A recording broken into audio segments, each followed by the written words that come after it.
Creo que ahí estamos, ¿verdad?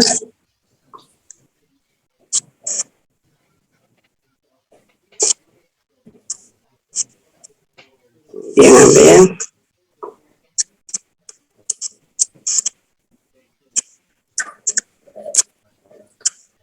Ya.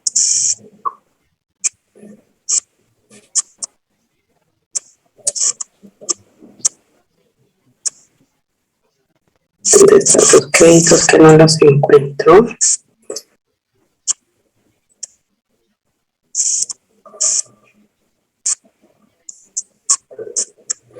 Muy bien.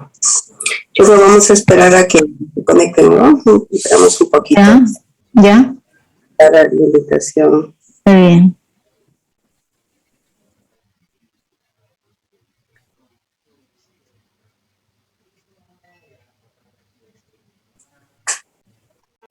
Vamos a ponerle.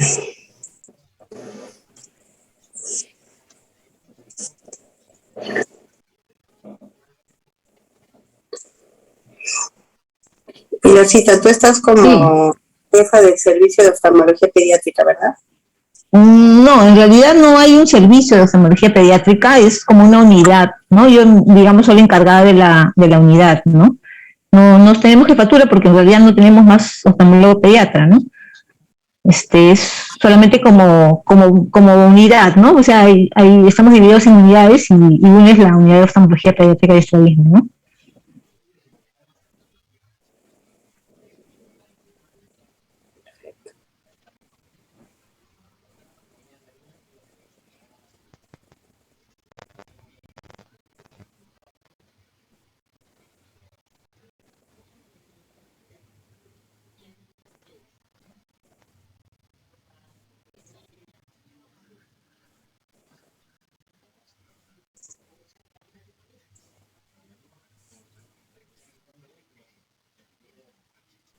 Muy bien. Vamos a pasar a los invitados para que se conecten. Para nuestro aviso.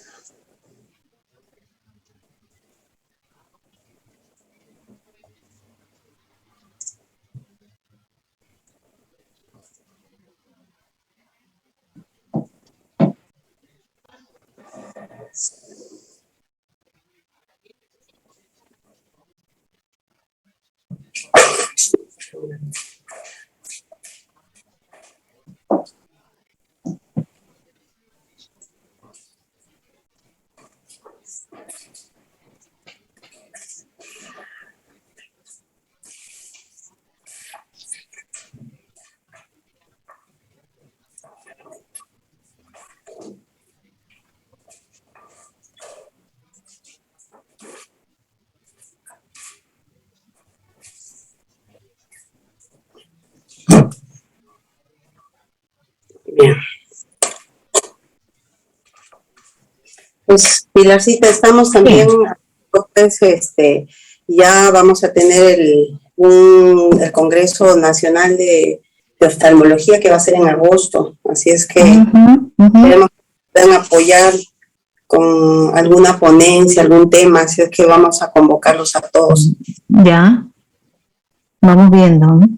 Y muy bien, yo creo que vamos a darles como unos 2 minutitos más Perfecto. Para que empecemos.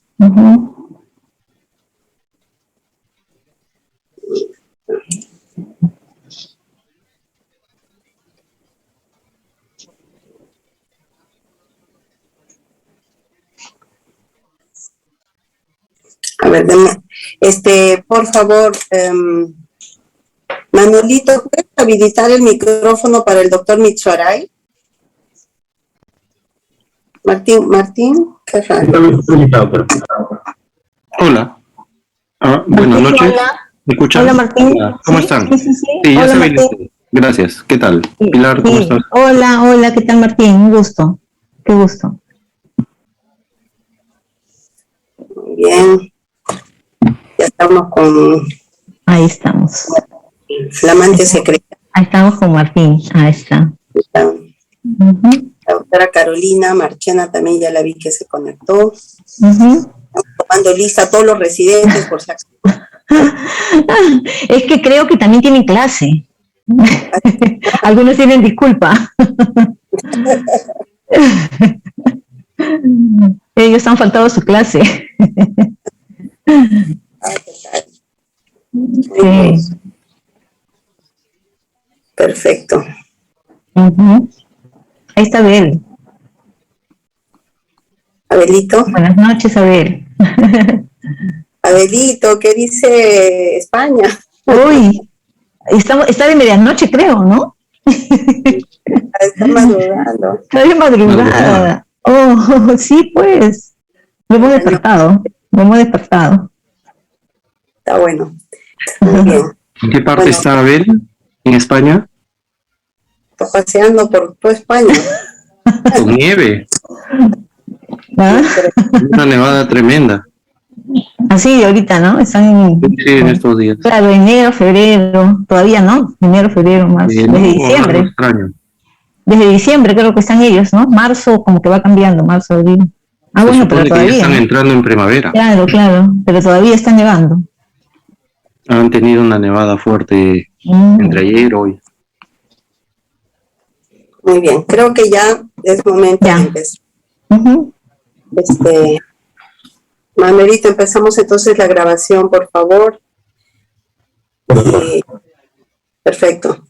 Muy bien, buenas noches, queridos amigos. Nuevamente en nuestra sesión mensual. Discúlpeme, pero tenemos este video publicitario. Yo le envío un mensaje.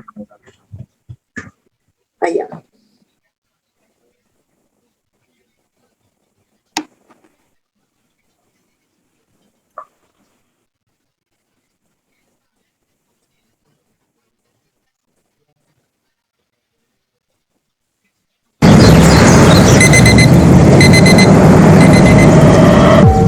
A menudo, mientras realizamos nuestras actividades diarias, no nos percatamos que mediante la vista logramos experimentar momentos asombrosos.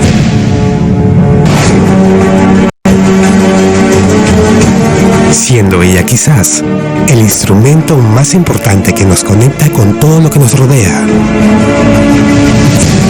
Para preservarla, Laboratorios Lancier asume la trascendental misión de investigar cada una de las patologías que puedan afectar la visión, brindando soluciones científicas a todo nivel. Soluciones que involucran a científicos y especialistas, quienes desarrollan y mejoran los medicamentos. Todo un equipo humano que da vida a nuestra moderna planta, con sistemas, procesos y estándares de nivel mundial, apoyados por profesionales altamente capacitados que actualizan acerca de estos avances a los profesionales de la medicina. Nuestra decidida lucha por preservar la visión de las personas nos ha permitido expandirnos a varias partes del mundo, y esto solo es el inicio. Lancier, haciendo que el mundo vea mejor.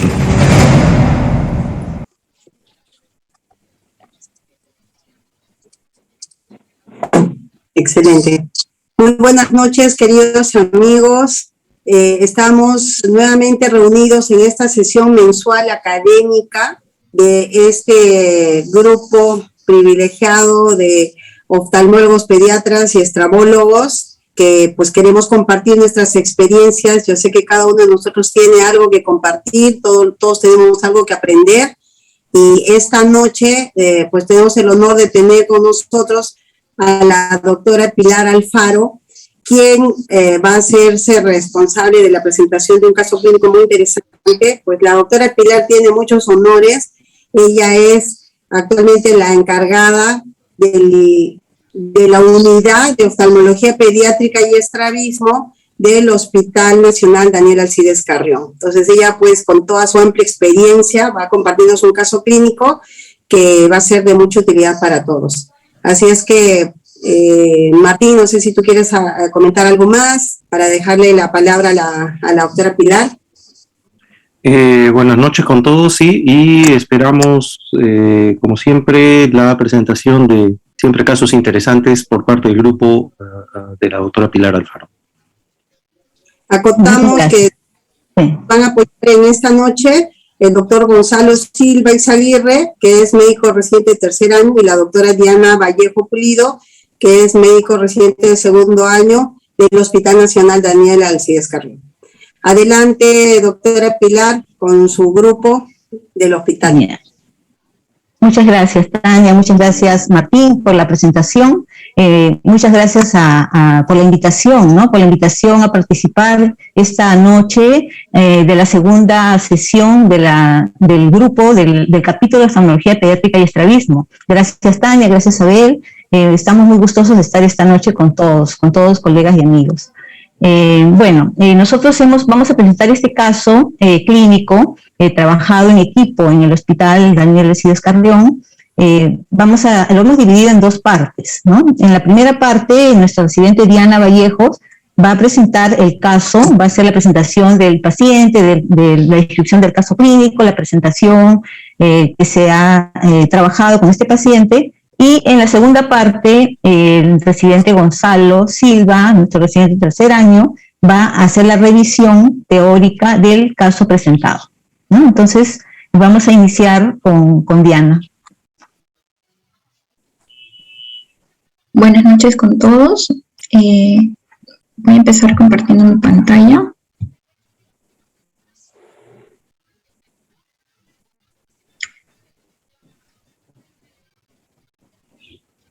¿Se puede ver bien mi pantalla?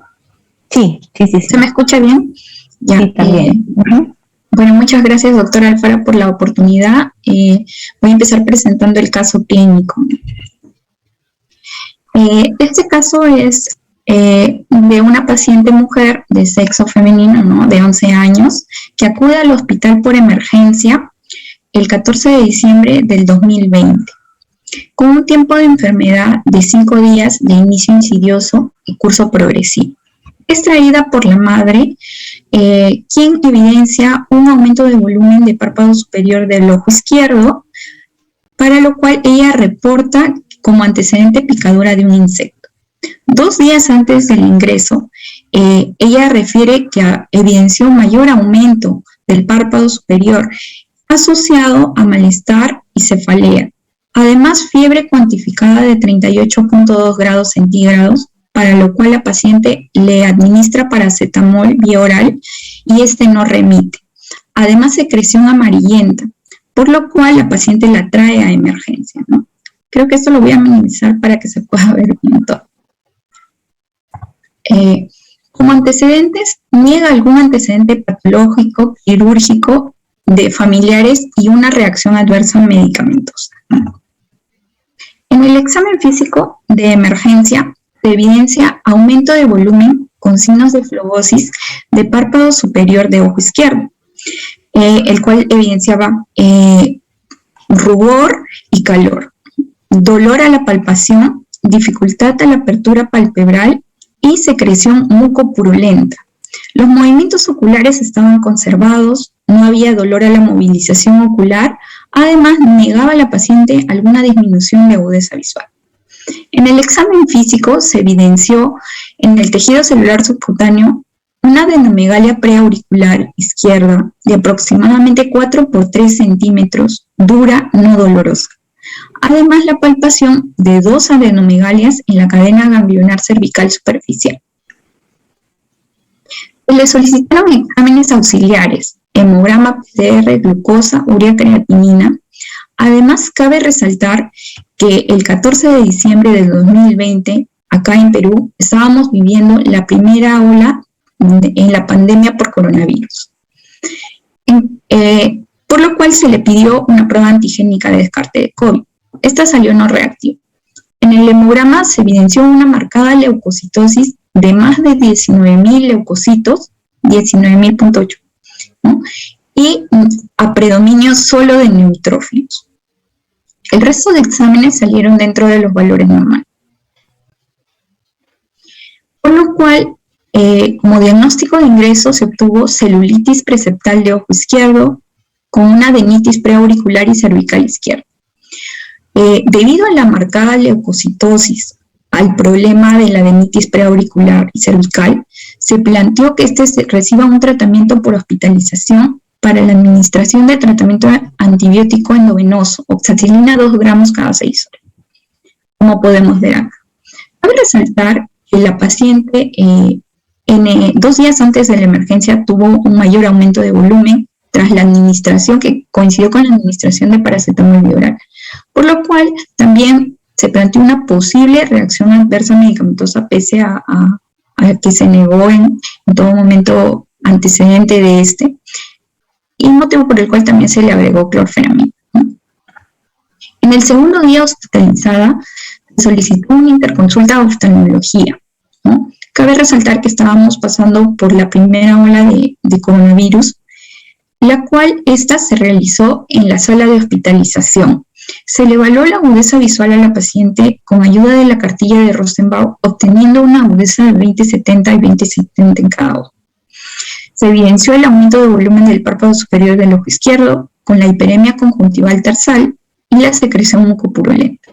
Las pupilas estaban fotorreactivas y los movimientos oculares conservados, por lo cual se diagnosticó la celulitis preseptal del ojo izquierdo, además de una conjuntivitis aguda. Se sugirió agregar al tratamiento endovenoso el moxifloxacino tópico, una gota cada 6 horas. El tratamiento antibiótico se observó un pico febril de 38.8 grados centígrados, motivo por el cual al siguiente día de hospitalización, ya en el tercer día, se decide agregar ceftriaxona endovenosa. En el cuarto día de hospitalización se evidenció una mejoría de la papila febral, pero persistencia de los picos febriles, motivo por el cual se realiza ya en el quinto día un aumento de una ampliación de la anamnesis, en la cual se encuentra un contacto PVC de un familiar hace un año y crianzas de animales, tanto un perro y un gato en el domicilio.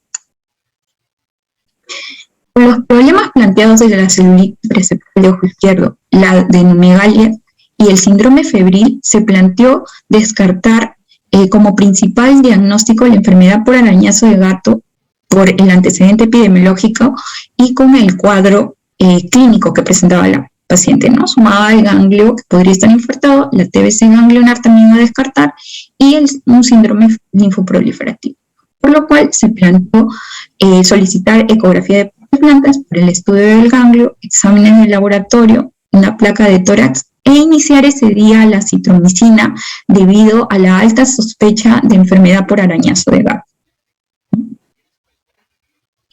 Se cuenta acá el resultado de la ecografía de partes blandas, donde se evidencia las adenomegalias cervicales izquierdas, una de 30 por 11 milímetros, otra de 20 por 11 milímetros en la cadena 2B y 3 respectivamente, sumado al ganglio abscedado en la región preauricular izquierda.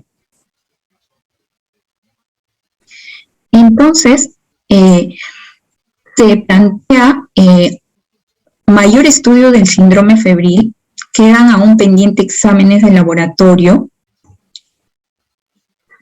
continúa. Además, se continúa con la citromicina y se suspende la ceftriaxona. Pese a esto, la paciente continúa haciendo picos febriles, en este caso de 39 grados centígrados, y se continúan haciendo estudios a la paciente. Como parte de la enfermedad de arañazo de gato, se hace estudio con una ecografía de abdomen, la cual se evidencia una hepatomegalia.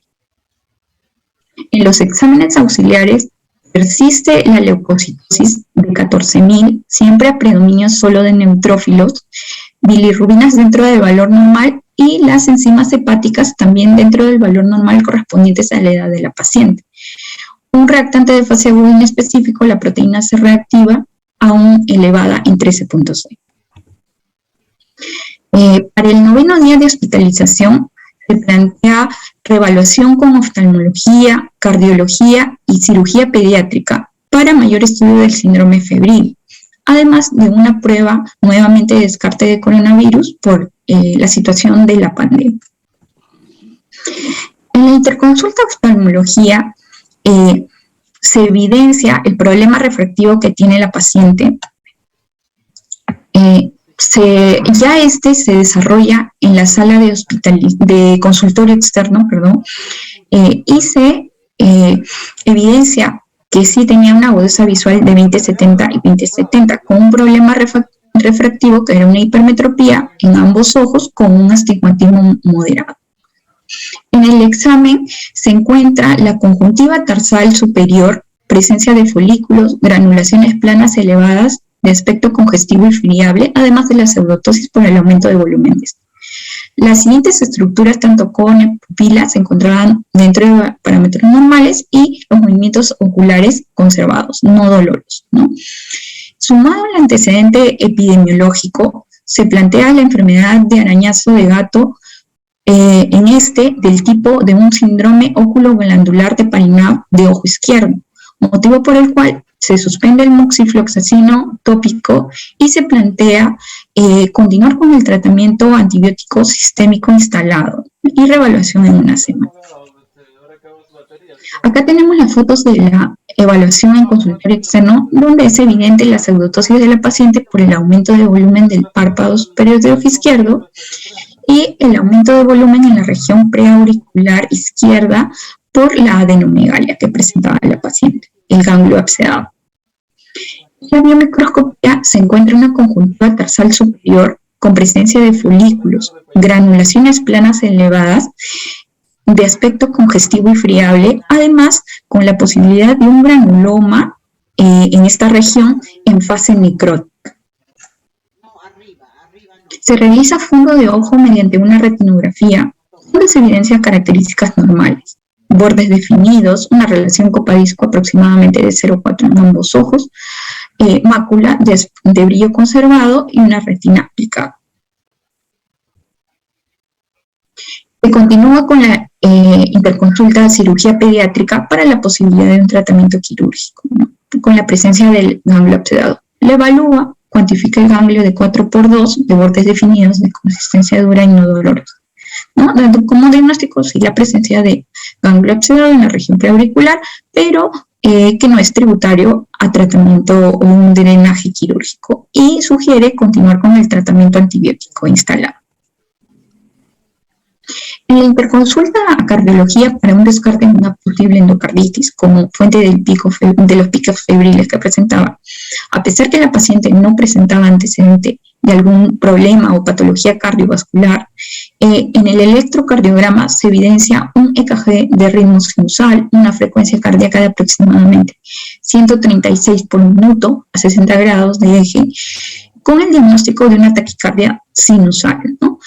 Además, cabe resaltar que según los reportes de enfermería, la paciente en estos momentos tenía un pico febril de 38.3 grados centígrados. Pero se sugiere de todas maneras un mayor estudio con un ecocardiograma en el cual se evidencia una función sistólica del ventrículo izquierdo normal.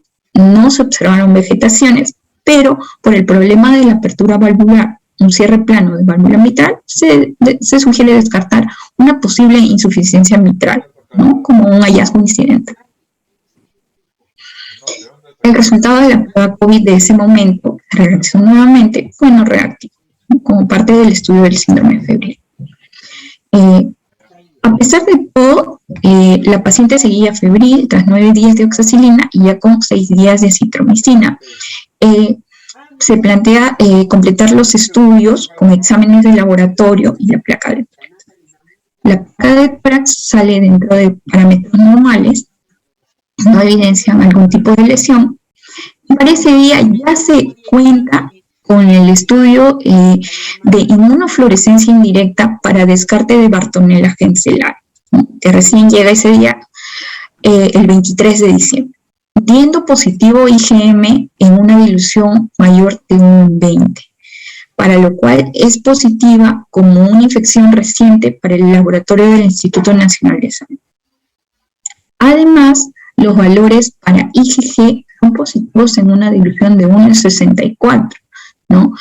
Lo cual este laboratorio sugiere positividad para valores de diluciones de más de 1 en 256. Pero como vamos a mencionar más adelante, en los estudios ya presentados en otros casos sí se puede considerar positivo una dilución de IgG en 1 en 64. Ahora, ya en el 10º día la paciente igual presentó su último pico febril. Ese día se recibió el resultado positivo para Bartonella Getzelae. Y el 11º día la paciente reporta mejoría afebril, los ganglios disminuyen de tamaño, ya con el diagnóstico de síndrome óculo-glandular de Parinao por los hallazgos clínicos y antecedente epidemiológico y ya resultados laboratoriales, ¿no? Como parte de una enfermedad por arañazo de gato. Además, asociado al ganglio obsedado preauricular. Se plantea suspender ya la oxacilina y pendientes exámenes de laboratorio, ¿no? Para evaluar la posibilidad de un alta. En el último examen de laboratorio, ya el 24 de diciembre, se encuentra ya valores de leucocitos dentro de valores normales, 9.000, y el resto de exámenes también dentro de valor normal. Además, se hizo estudios adicionales de la función cardíaca, el CK y el CKMB dentro de valores normales, ¿no? Ya en el 12º día de hospitalización, la paciente ya estaba 2 días afebril con acitromicina bioral y hemodinámicamente estable. Se plantea la posibilidad de alta médica con tratamiento bioral para casa. Entonces, en el diagnóstico o informe de alta que podemos ver acá, la paciente es recibida con un diagnóstico de ingreso de una celulitis preseptal de ojo izquierdo, una adenitis preauricular izquierda y con diagnóstico de alta con una enfermedad por arañazo de gato, específicamente en un síndrome óculo-glandular de Parinao del ojo izquierdo, la cual se sugiere tratamiento para casa ya bioral con acitromicina 500 miligramos cada 24 horas por 7 días más y paracetamol bioral condicional a fiebre. En la reevaluación por consulta externa se realizó el día 28 de diciembre tras 3 días ya del alta, como antecedente 12 días hospitalizada, ¿no? A 19 días de enfermedad, la paciente reporta una evolución, reporta una evolución favorable, con una disminución mayor del aumento del volumen de párpado superior del ojo izquierdo y todos esos días afebril. Vuelve a evaluar, se ve que no hay cambio en la agudeza visual, persiste el problema refractivo de la paciente, agudeza visual 20/70 en cada ojo. La conjuntiva se evidencia una disminución de la congestión de la conjuntiva tarsal con presencia aún de pequeñas granulaciones en la región tarsal superior del ojo izquierdo, no secreción. La córnea estaba transparente, pilas con los reflejos presentes, no había alteración y los movimientos oculares conservados no dolorosos. Acá tenemos la foto donde es evidente la disminución del edema y de la pseudotosis que daba el aumento de volumen. Además, ya disminución de la presencia de la adenomegalia que presentaba en la región preauricular izquierda. Disminución de la conjuntiva tarsal y la presencia aún de granulaciones, como mencioné, ¿no? En el ojo izquierdo. Acá podemos ver una imagen comparativa en cómo se recibió a la paciente el día 14 de diciembre y la cual fue en la reevaluación el día 28 de diciembre, ¿no? Es evidente la disminución de la congestión, de las características de los folículos, incluso la presencia, ¿no?, de un granuloma en fase necrótica resuelta, ¿no?, acá, ya con pequeñas granulaciones, ¿no? Acá podemos ver a la paciente con una evolución favorable, ¿no?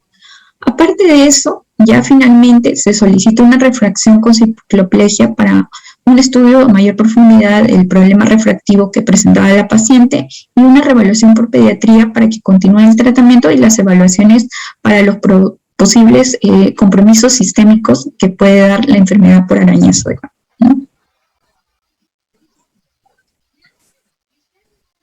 Gracias, eso sería. Ya. Gracias, Diana. Ahora, en la segunda parte vamos a continuar con Gonzalo para ver la parte teórica de este caso.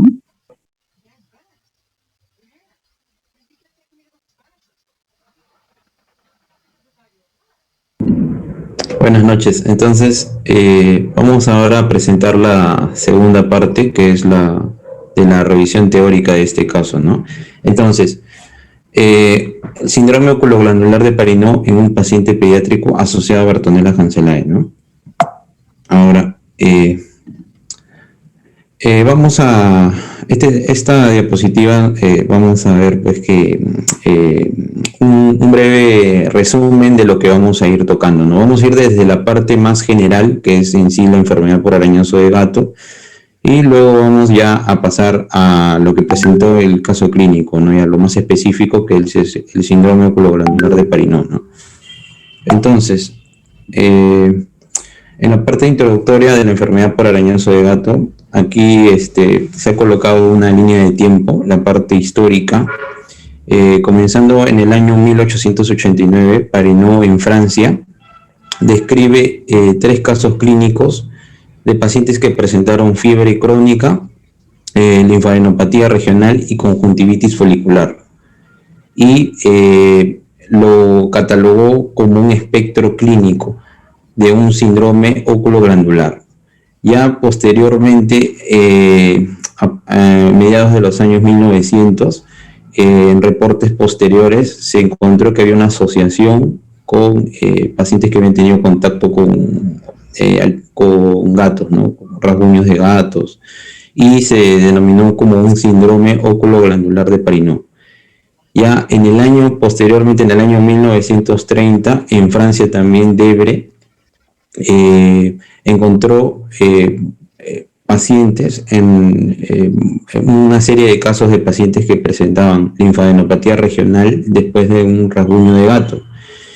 Y en el año 1950 Debre publicó este reporte de serie de casos y lo denominó como la enfermedad por arañazo de gato, ¿no? Lo estableció como una entidad clínica.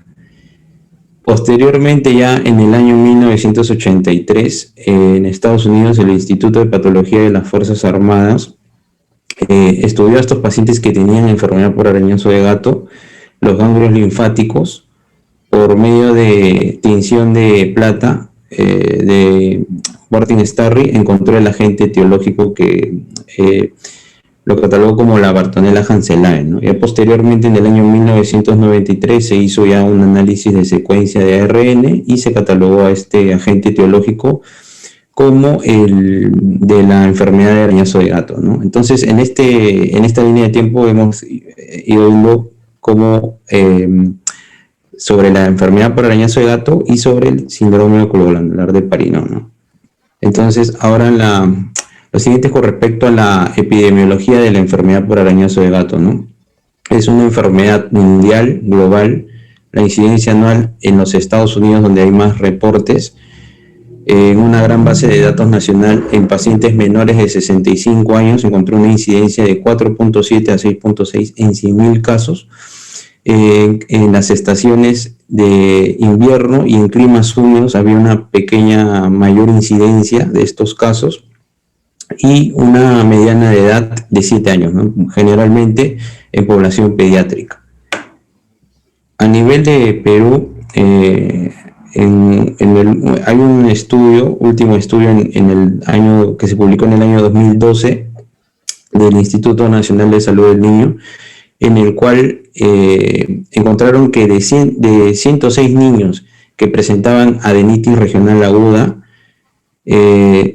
el 86 niños, es decir, el 81.1%, tenían serología positiva mediante inmunofluorescencia indirecta para Bartonella-Hanselae. O sea, era alta frecuencia de pacientes que tenían Bartonella-Hanselae que habían presentado adenitis regional aguda, ¿no? Y encontraron que los factores asociados de estas eran pacientes que tenían edad escolar mayores de 5 años, que tenían fiebre, que tenían una adenopatía grande, más de 4 centímetros, y contacto con gatos, ¿no?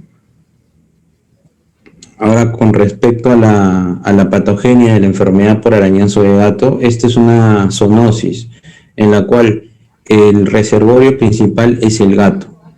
Y el gato se va a infectar por esta bacteria, esta Bartonella-Hanselae, a través de las pulgas. Las pulgas entre gatos van a ser los vectores de la transmisión de esta enfermedad. Y el gato va a transmitir al humano a través de arañazos, lamidas, lesiones. Así va a ser la inoculación de esta enfermedad, ¿no? Una vez que el gato hace los rasguños o hace una inoculación, como vemos en la imagen superior en el número 1, va a generar una escoriación a nivel de la piel el microorganismo, una vez que ingresa en la parte externa, va a generar un granuloma. Este granuloma, como vemos en este número 2, en la parte histológica, va a ser una necrosis central con unos histiocitos, linfocitos y células gigantes a nivel de la periferia. Y como vemos en la imagen número 3, una vez que el microorganismo, la Bartonella, ingresa, tiene afinidad por las células endoteliales y por los eritrocitos. Y ahí se va a replicar y va a irse de forma sistémica. Entonces, una vez que ingresa de forma sistémica este microorganismo, y eso va a depender de la inmunidad del huésped, si tiene un sistema inmune disminuido, se puede hacer mucho más sistémico, ¿no?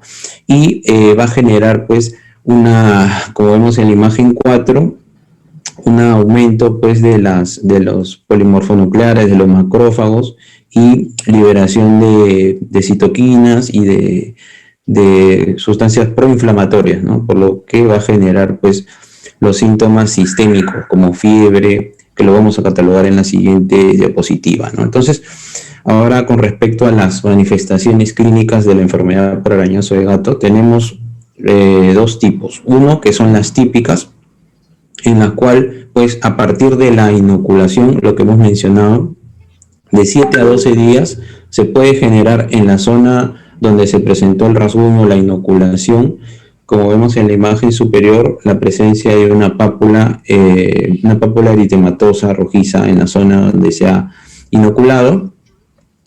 También, luego de la inoculación, se describe en la literatura que dentro de 1 a 8 semanas se puede presentar la presencia de ganglios, como vemos en esta imagen, a nivel de la zona preauricular, cervical, axilar también, ¿no?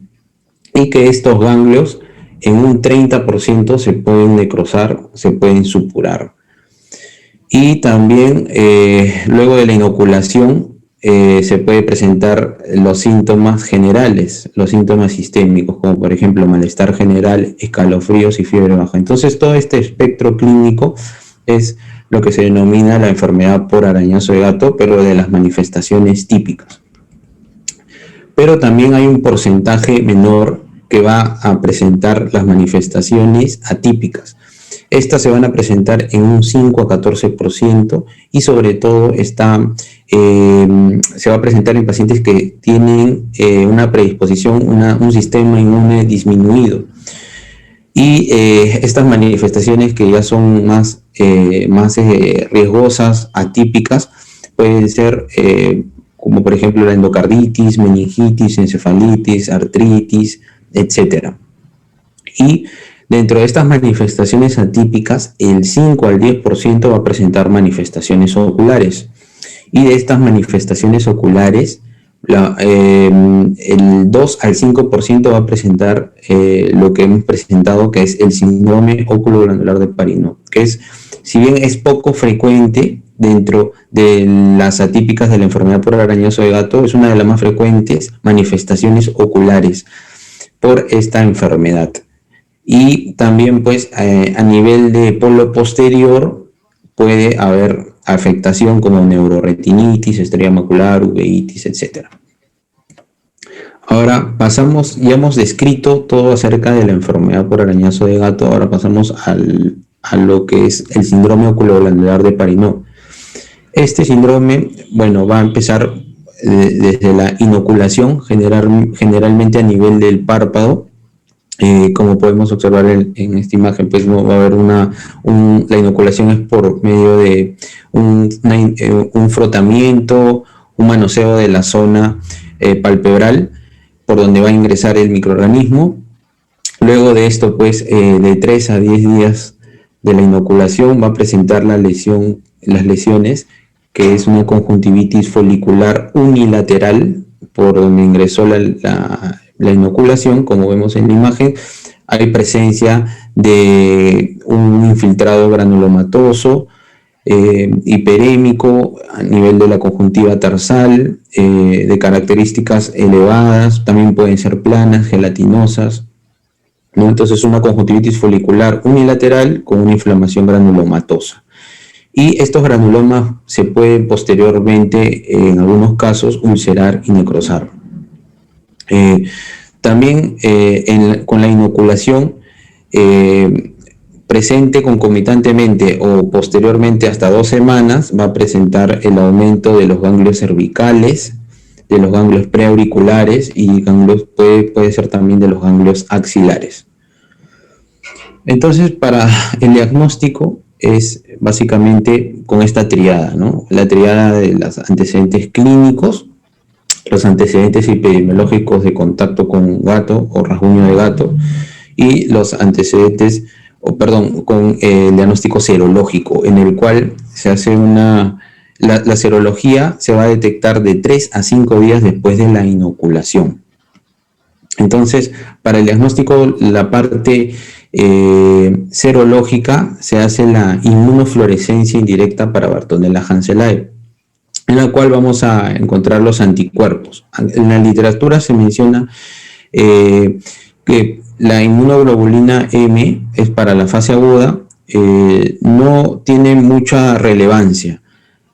¿Por qué? Porque tiene poco tiempo de vida media, puede estar presente hasta 3 meses y es en escasa cantidad.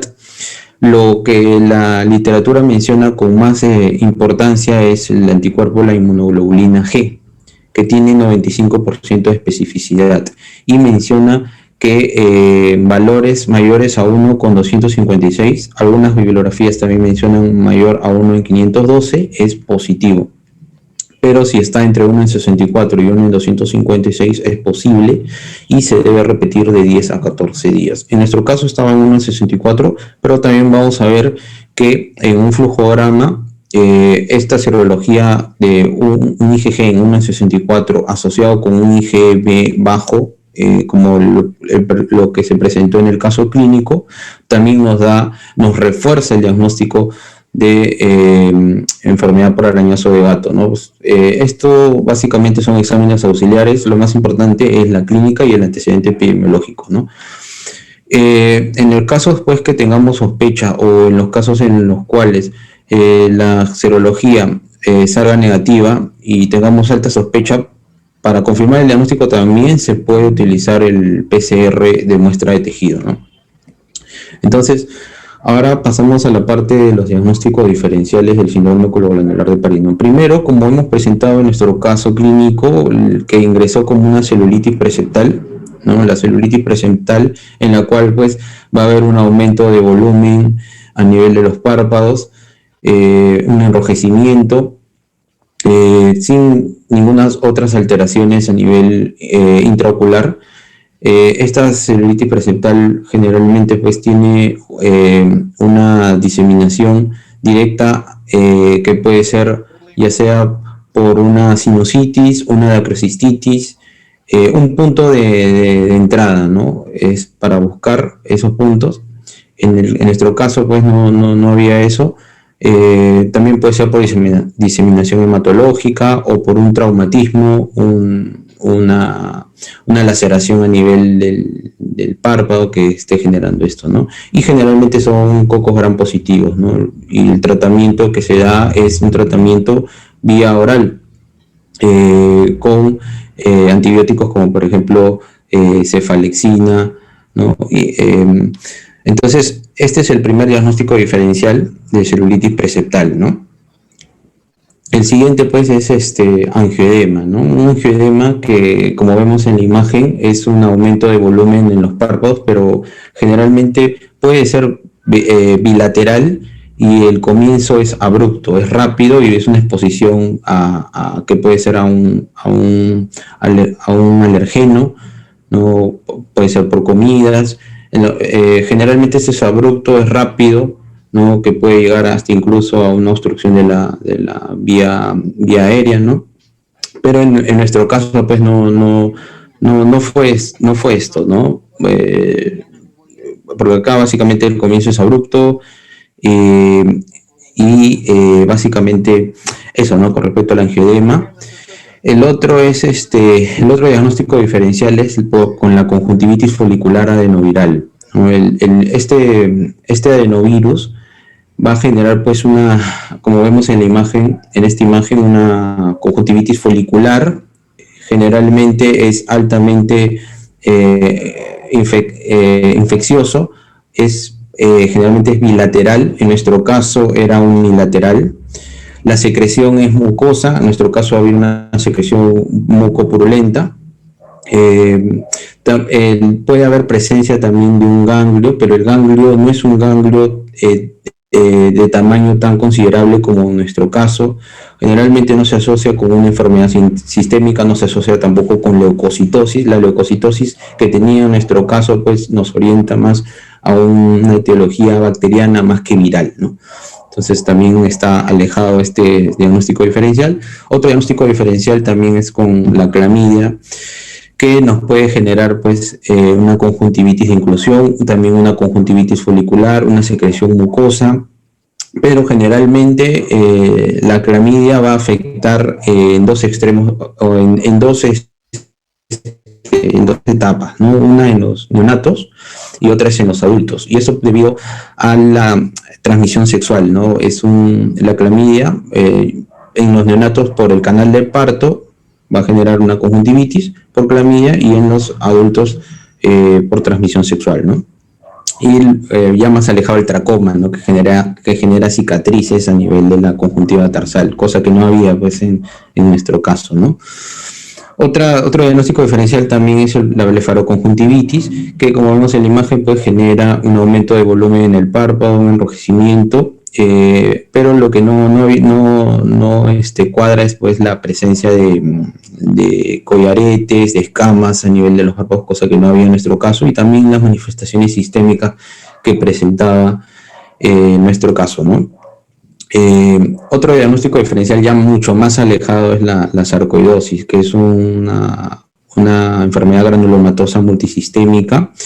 Como vemos en la imagen del medio, en la piel, en este caso del párpado, se pueden presentar infiltrados granulomatosos como nodulaciones.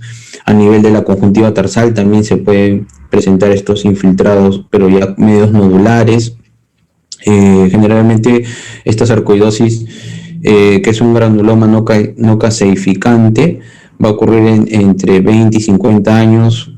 Es más raro en población pediátrica, más es en población también europea o de África, y está asociado con enfermedades pulmonares también. Y puede generar una uveitis granulomatosa, como vemos acá en la imagen de la izquierda, con precipitados queráticos, cosa que no había en nuestro caso, ¿no? Y un diagnóstico diferencial también es con respecto a las neoplasias, ¿no? El linfoma, que es una neoplasia maligna con una proliferación clonal de linfocitos tanto B como T, y que hay dos grandes tipos, que es el linfoma Hodgkin y el no Hodgkin. El más frecuente es el no Hodgkin, y en la población pediátrica también es el no Hodgkin en un 90%, ¿no? Y la clínica, como es también una linfadenopatía agrandada, superficial, indolora. Esto se disemina a otros órganos, y el 25% de los pacientes tienen síntomas B, ¿no? Cosa que no tenía nuestro caso clínico, que es sudoración nocturna abundante, pérdida de peso, no cuadra en eso, ¿no? Y también fiebre, ¿no? Y el diagnóstico es básicamente una biopsia de tejido, ¿no? Y otras causas de síndrome oculoglandular de Parinot. Dentro de estas, la causa principal es la etiología principal es la Bartonella Hanselae, como nuestro caso clínico. Sin embargo, hay otros agentes etiológicos que pueden generar este síndrome. Uno puede ser la tularemia, en la cual hay presencia o de antecedentes de contacto con conejos, con ratas, con zorros, animales más silvestres. y genera una inflamación conjuntival necrotizante, neumonía, vómitos. Otro es el esporotricosis conjuntival, que es un hongo que genera también nódulos a nivel del párpado y que puede ulcerarse. El diagnóstico es con biopsia, pero aquí es el antecedente sobre todo de trauma vegetal, ¿no? En pacientes que son de la selva, por ejemplo. Otro es la tuberculosis conjuntival, en la cual pues hay antecedentes de contacto de tuberculosis, una radiografía de tórax compatible con tuberculosis, interferón gamma, el PPD positivo, ¿no? También puede generar estas alteraciones. Otra etiología también es la sífilis, ¿no? La sífilis, que hay antecedentes de transmisión sexual. Generalmente la sífilis genera una uveitis, una iridociclitis, también alteraciones a nivel de la córnea, y también hay algunas otras etiologías como por ejemplo ya más alejadas como coccidiomicosis, ¿no? Que es un hongo. Entonces, el síndrome cologlandular de Parinot, el pronóstico asociado al agente etiológico de la Bartonella Hanselae, como en nuestro caso clínico, es bueno, y en la mayoría de casos se autolimita y dura de 5 a 7 días. El tratamiento de este síndrome como agente etiológico de la Bartonella no hay consenso. Sin embargo, las guías actuales mencionan que de primera línea el tratamiento es con acitromicina. Para adultos y niños mayores de 45 kilos se utiliza la dosis de 500 miligramos el primer día, luego se da la mitad, 250 por 4 días, o sea, un régimen de 5 días. Y en niños menores de 45 kilos, 10 miligramos por kilo en el primer día, luego la mitad durante 4 días. Sin embargo, como en nuestro caso clínico, el tratamiento duró 2 semanas, la bibliografía también menciona que se debe hacer una monitorización cercana y ver si los síntomas persisten a pesar del tratamiento, y puedes continuar con una ampliación del tratamiento hasta que mejoren los síntomas, ¿no? Otro antibiótico que también se utiliza es la doxiciclina en mayores de 8 años, en una dosis de 100 miligramos 2 veces al día, de 2 a 4 a 6 semanas. Y otras alternativas también que se utilizan son la claritromicina, el trimetoprim sulfamethoxazol, y en casos severos se puede utilizar la rifampicina.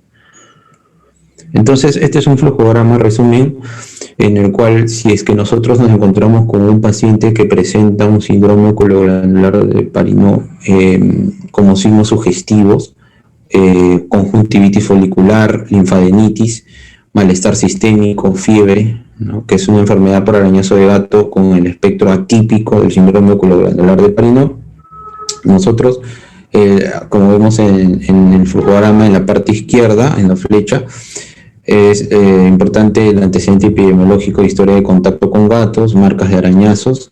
Sí, es una fuerte sospecha de enfermedad por arañazo de gato. Entonces comenzamos el tratamiento empírico y hacemos la serología para Bartonella Hanselae.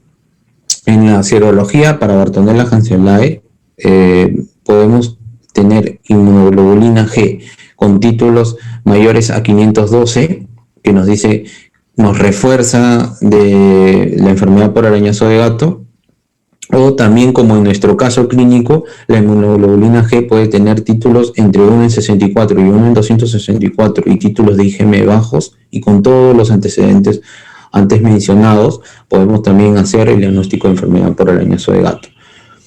Si es que tenemos una sospecha alta y no hay antecedentes, podemos también pedir la serología y ver la inmunoglobulina. Si la inmunoglobulina también está entre 1 en 64 y 1 en 264, se puede repetir la serología en 1 o 2 semanas y ver si es que hay un incremento de la inmunoglobulina G. Si es que hay un incremento de 4 veces, también nos hace el diagnóstico de enfermedad por arañazo de gato. También podemos echar mano de otras pruebas, como por ejemplo el cultivo de biopsia conjuntival y el PCR, en casos en los cuales no tengamos las serologías adecuadas o que estamos con la persistencia de los síntomas y con una alta sospecha. Si sale positivo, nos diagnostica la enfermedad por arañazo de gato. Si es que nos sale no concluyente de todas estas anteriormente mencionadas, con todos estos síntomas pasamos a los diagnósticos diferenciales, sobre todo en pacientes que son inmunocomprometidos y que tengan antecedentes de tuberculosis, sífilis, citomegalovirus, herpes o autoinmunes.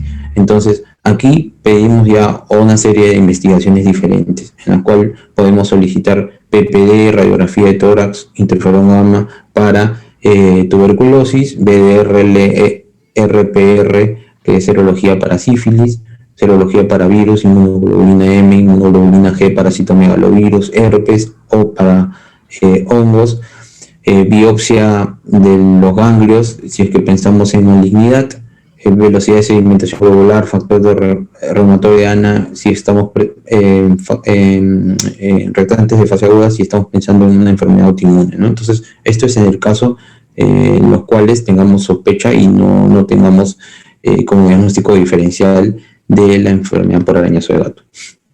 Entonces, como conclusión, ¿qué diríamos?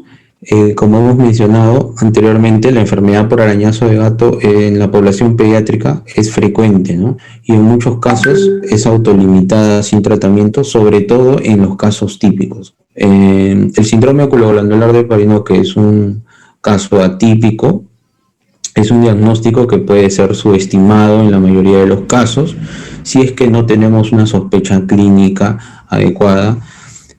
Siempre sospechar de con los signos y los síntomas. Por ejemplo, lo que hemos presentado, ¿no? Un paciente pediátrico que ingresó con una celulitis preseptal, con fiebre, con adenopatías. En esos casos y en los cuales no hay una respuesta adecuada al tratamiento sistémico que se le fue instaurado al inicio, sospechar de esta enfermedad por arañazo de gato, hacer una ampliación de la anamnesis, antecedentes epidemiológicos de contacto con gatos, pedir la serología adecuada, tener presente también que existen otros agentes etiológicos del síndrome oculoglandular de Parinó, como hemos mencionado anteriormente, la tuberculosis, sífilis, esporotricosis, otras ya más raras, ¿no? Y los diagnósticos diferenciales del síndrome oculoglandular de Parinó que ya hemos presentado anteriormente.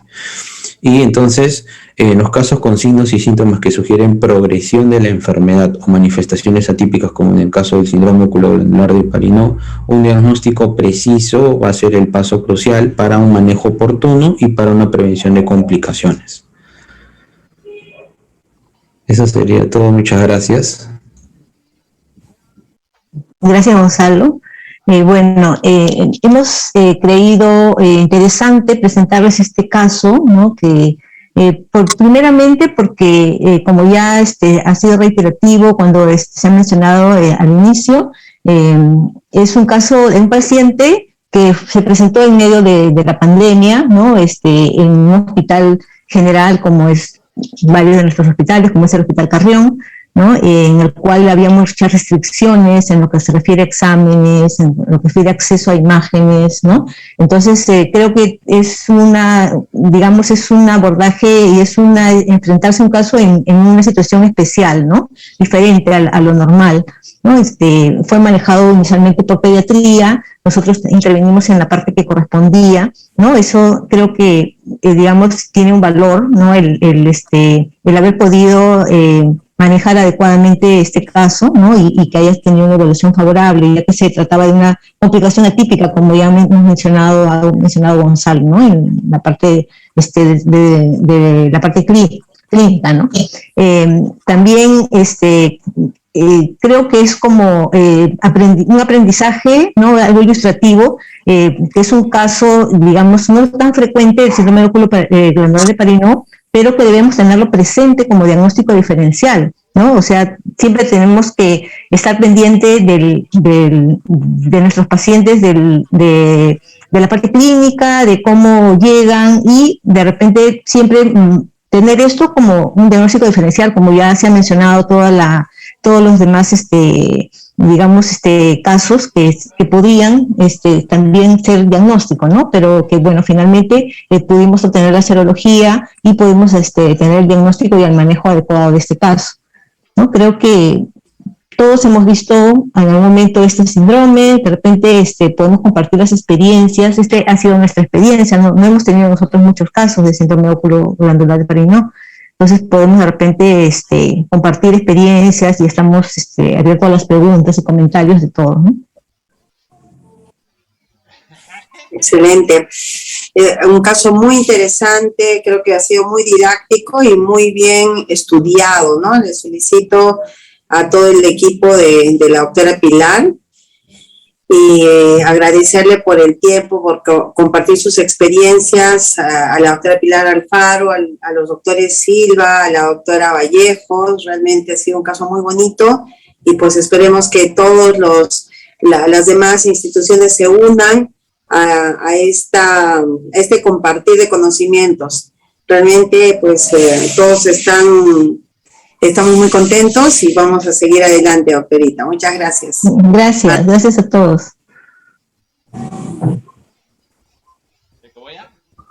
Que le abren el micrófono al doctor Mitsuaray, por favor. Eso. Okay. Sí, gracias Pilar por la presentación, muy interesante, muy buena presentación del caso clínico por parte de la doctora Vallejos. Y también muy buena revisión por parte del doctor Silva. Felicitaciones. Es interesante, efectivamente, y sobre todo, presumo que no solo en este caso, como mencionas Pilar, sino en otras situaciones por esta cuestión de pandemia, en donde creo que si bien es cierto, todo estaba focalizado para la parte del manejo de COVID, pero presentación de estos casos agudos en los cuales había que efectivamente batallar muchas veces para poder obtener el acceso a la parte diagnóstica y a la parte del manejo ha sido verdaderamente una tarea bastante difícil, importante, ¿no? Y yo creo que ahí en muchas especialidades, también no solo en la nuestra, se han fajado muchos colegas, y eso es una parte positiva que a veces no se ve, ¿no? Entonces, nuevamente, felicitaciones al grupo. Gracias Martín, gracias Tania por sus comentarios, ¿no?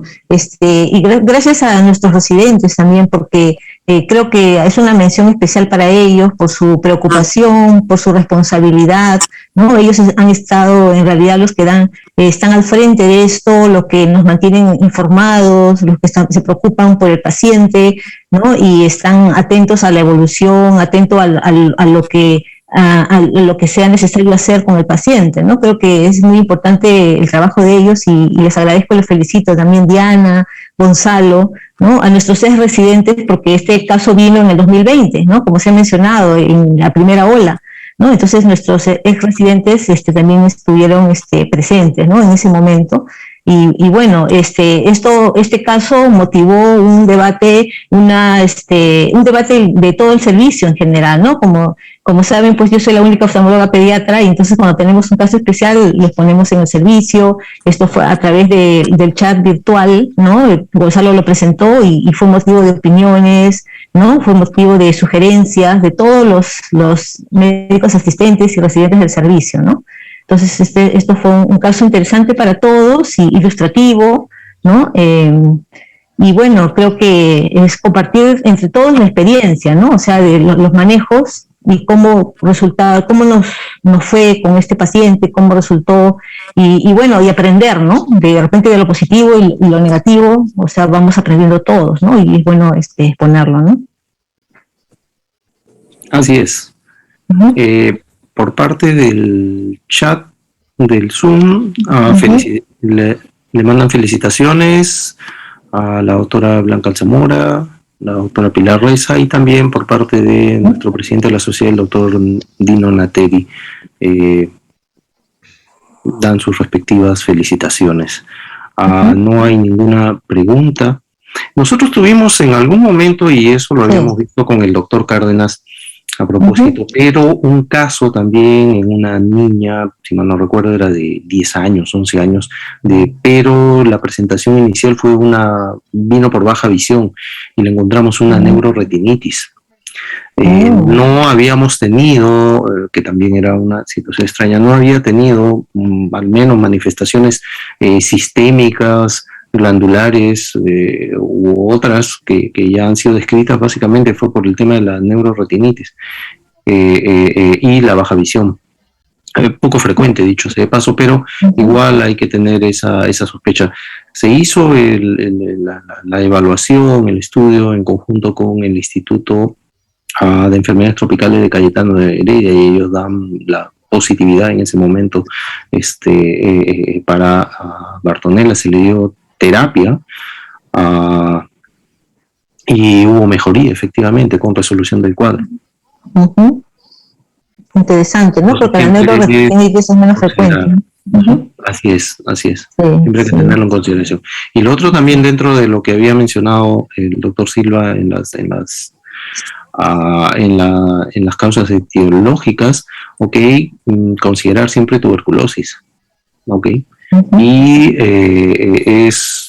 saben que nosotros aquí en el país tenemos prácticamente una tremenda cantidad de pacientes tuberculosos, y las posibilidades obviamente se incrementan.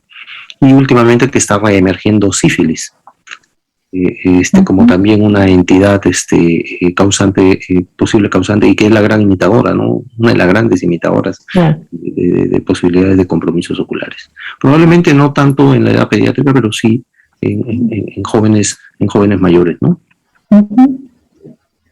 Así es.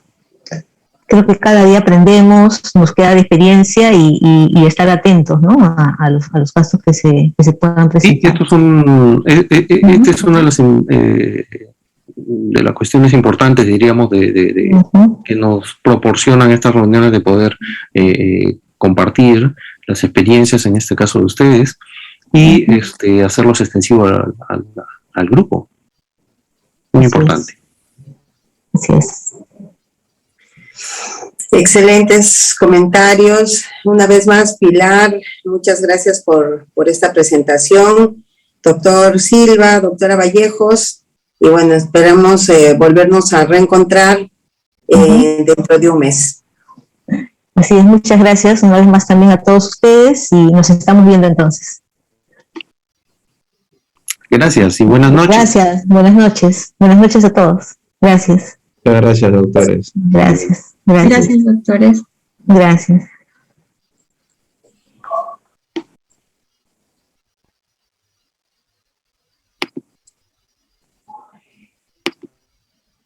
Recording stopped.